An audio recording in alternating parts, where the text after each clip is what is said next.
ETF index mutual funds నేర్చుకుని stock మార్కెట్లో రాణించాలనుకుంటున్నారా? వెంటనే ఈ నెంబర్కి కాల్ చేయండి. నమస్తే, welcome back to Suman T. Present మనతో పాటు ఉన్నారు family counsellor, motivational speaker Rajani Ramma గారు. నమస్తే మ్యామ్. నమస్తే నవీన. మ్యారేజెస్ గురించి మనం చాలా వీడియోలో మాట్లాడుకున్నాం. యువత ఎందుకు అసలు పెళ్లికి నో అంటుందంటే కొన్ని కారణాలు ఉన్నాయి. కొన్ని ఏంటంటే ఇప్పుడు సమాజంలో జరుగుతున్నటువంటి విపరీతమైనటువంటి సంఘటనలు, చంపేస్తున్నారు, ఇలా చచ్చిపోతున్నారు, ఇలాంటివన్నీ వస్తున్నాయి కాబట్టి పెళ్లి అంటే భయపడిపోతున్నారు కొంతమంది. కానీ ఇంకొక సర్వేలో, జీవన్ సాథీ మ్యాట్రిమోనీ అనే సర్వేలో తెలిసింది ఏంటంటే 90% మంది సరైన పార్ట్నర్ దొరికితేనే పెళ్లి చేసుకుంటాం మేము. కులం వద్దు, మతం వద్దు, మాకు ఫినాన్షియల్గా కానీ కెరియర్గా స్టెబిలిటీ ఉన్నవారు అలా కాదు, కరెక్ట్గా మా ఇద్దరికి అన్ని కుదిరితే, మా ఇద్దరు కోఆర్డినేషన్ బాగుంది అనుకుంటేనే పెళ్లి చేసుకుంటామని చెప్పేసి కొంతమంది యువత ఇలా 90% వరకు ఉన్నారని చెప్పేసి ఈ రీసెర్చ్లో తెలిసింది. రీసెర్చ్లో అంటే ఒకసారి మిమ్మల్ని అడిగితే మరి సరైన పార్ట్నర్ దొరకడం అంటే మరి నిర్ణయాలు ఇదంతా కరెక్టే అంటారా? అంటే ఇప్పుడు మ్యాట్రిమోనియల్స్ వచ్చిన తర్వాత బాగుంది వారధి.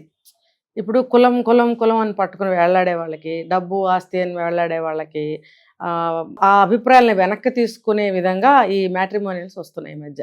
జీవన్ సాథీ ఒక్కటే కాదు, ఇంకా చాలా మనకి ఏ రాష్ట్రానికి తగ్గ మ్యాట్రిమోనియల్స్ దానికి ఉన్నాయి. ఇది బాగుంది, మంచి పరిణామం. ఇప్పుడు నీకు ఒకటి కావాలి, నీ రిక్వైర్మెంట్స్ కొన్ని ఉంటాయి. సో మనం అందరూ రిజిస్టర్ అవుతాం.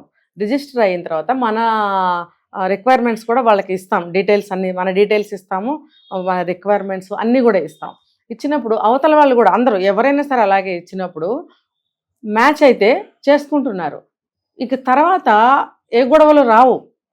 ముందు అన్ని డీటెయిల్స్ పెట్టాం కదా, అన్నీ పెట్టేశాము, నువ్వు పెట్టేశావు, మన ఇద్దరికి మంచిగా కలిసినప్పుడు పెళ్ళయిన తర్వాత ఇంకా గొడవలు ఎందుకు? పెళ్ళయిన తర్వాత గొడవలు రాకూడదు. వచ్చాయి అని అంటే ఇంకా అడ్జస్ట్మెంట్ ప్రభావం, అది అంతే. ఆ అడ్జస్ట్మెంట్ లేకపోవటం వల్ల కూడా ఎప్పుడైనా రావచ్చు గొడవలు, అది పక్కన పెడితే. అది ఇప్పుడు ఈ విషయం మనం మాట్లాడితే, ఇది వాళ్ళకి ఏది కావాలో ఆ రిక్వైర్మెంట్ ప్రకారం పెళ్లి చేసుకునే అవకాశం వీటిల్లో, జీవన్ సాథీ లాంటి వాటిల్లో కలుగుతుంది. బాగుంది, మంచి పరిణామం. అంటే ఇంతకుముందు మామూలుగా మ్యాట్రిమోనీస్కి వెళ్తే మేడం పలానా కులం అమ్మాయి కావాలి, పలానా శాలరీ ఉండాలి అని చూసేవాళ్ళు. అంటే ఇప్పుడు అలా లేదంటున్నారా? లేదు, ఇప్పుడు అది కూడా ఉంది. ఇప్పుడు అందులో మనకి సువిధ ఎలా ఉందంటే, సేమ్ క్యాస్ట్ కావాలన్నా దొరుకుతుంది, ఏ క్యాస్ట్ అయినా మాకు పర్వాలేదు అనుకునేవి దొరుకుతున్నాయి. కాబట్టి ఇక్కడ ప్రాబ్లం ఏముంది? ఇంకా మీ క్యాస్టే కావాలనుకుంటే మీ క్యాస్ట్ వాళ్ళు ఎవరైనా అందులో పెట్టారనుకోండి, వాళ్ళకి మీకు మ్యాచ్ అయింది అనుకోండి, అన్ని విషయాలు ఇష్టం జరిగింది అనుకోండి, వాళ్ళవి మీవి.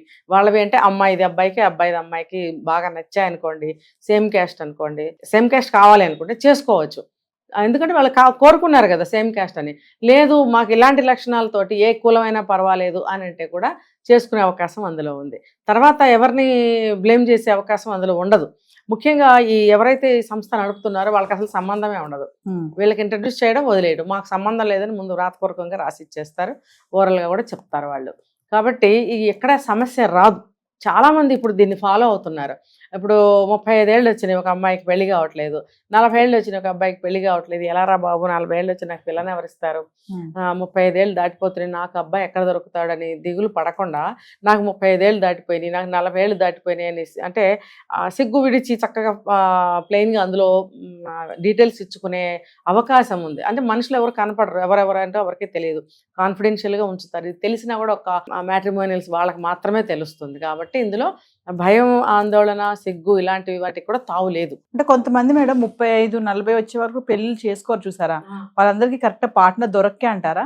అంటే వాళ్ళు వెయిట్ చేస్తున్నారు? అలా కాదు, పార్ట్నర్ దొరక్క కావచ్చు, తనకి అనుకూలంగా ఉన్న వాళ్ళు దొరక్కపోవచ్చు, లేదంటే పెళ్లి చేసుకోవాలని అనిపించకపోవచ్చు అంతకాలం. అలాంటి వాళ్ళు ఎంతమంది లేరు, బోల్డ్ ఎంతమంది ఉన్నారు. ఇప్పుడు ఇందులో ఏంటంటే నాకు 40 ఏళ్ళ వరకు పెళ్లి కాలేదు, మరి ఎక్కడ దొరికితే దగ్గర వయసు వాళ్ళు దొరుకుతారు? కొంతమంది కొంచెం ఎక్కువ వయసు అయినా చేసుకుంటున్నారు, కానీ 40 ఏళ్ళు వచ్చిన అబ్బాయి కొంచెం పెద్ద అమ్మాయిని చేసుకుంటే పిల్లలు పుట్టే అవకాశాలు చాలా అంటే చాలా లీస్ట్లో ఉంటాయి కదా. అలాంటప్పుడు మరి సంతానం కావాలనుకున్న వాళ్ళైతే అంత పెద్ద వాళ్ళని చేసుకోవాలని అనుకోరు. ఇంకా 40 ఇయర్స్ దాటిన ఆడవాళ్ళు పెళ్లి కాకుండా ఉండిపోయి వాళ్ళు చేసుకోవాలనుకుంటే, నాకు కేవలం ఒక తోడు కోసం మాత్రమే పిల్లలు కనే ఛాన్స్ ఉంటుంది, ఉండకపోవచ్చు, మీకు ఇష్టమైన నేను ఫలానా ఫలానా అని అందులో పెడుతుంది. పెట్టినప్పుడు ఓకే అని అవతల అబ్బాయి కూడా 40 ఏళ్ళు దాటిన అమ్మాయి అంటే ఇంకా కొంచెం పెద్ద అబ్బాయే వస్తాడు. కాబట్టి ఇంకా పిల్లల మీద ఆశ వదులుకుంటారు వాళ్ళు. వదులుకుని మిగిలిన జీవితం మనకి మంచిగా సాగుతుంది. ఈ అమ్మాయి క్యారెక్టర్ మనస్తత్వం కానీ ఇంకోటి కానీ అన్ని బాగున్నాయి, జీవితం బాగుంటుంది, నెక్స్ట్ మనకు ఒక తోడుగా ఒక నీడగా ఉంటుంది, ఆమె కావాల్సింది అంతే కదా పెద్ద వయసులో అని నిర్ణయానికి వచ్చిన వాళ్ళైతే చేసుకుంటారు. అదే కానీ విడిగా 40 ఏళ్ళు దాటిన అమ్మాయి సంబంధాల కోసం వెళ్తే దొరకదు కదా. ఎక్కడ దొరుకుతారు? సేమ్ క్యాస్ట్లో కావాలి, మళ్ళీ అక్కడ కూడా రిక్వైర్మెంట్స్, ఇవన్నీ కుదరదు. అదే మ్యాట్రిమోనియల్లో అయితే మతం సంగతి నాకు తెలియదు కానీ ఏ కులమైనా పర్వాలేదు అనేది ఇందులో దొరుకుతుంది. అంటే ఇంకా కులం మతం చూస్తున్నారంటారా? ఉన్నారుగా, చెబుతున్నారుగా, కులపిచ్చి కులగజ్జి అంటున్నారుగా. నిన్న మొన్న ఏం జరిగింది బాన్సువాడలో? ఏం జరిగింది? మరి వాళ్ళు తక్కువ కులం వాళ్ళు అని చెప్పి అక్కడ గుళ్ళోకి రానియకుండా గొడవై చిన్న పాపని ఇది చేశారు కదా, చంపేశారు తొక్కిసలాట్లో. ఏ విధంగా చనిపోయింది ఆ న్యూస్ బయటకు కూడా రాలేదు.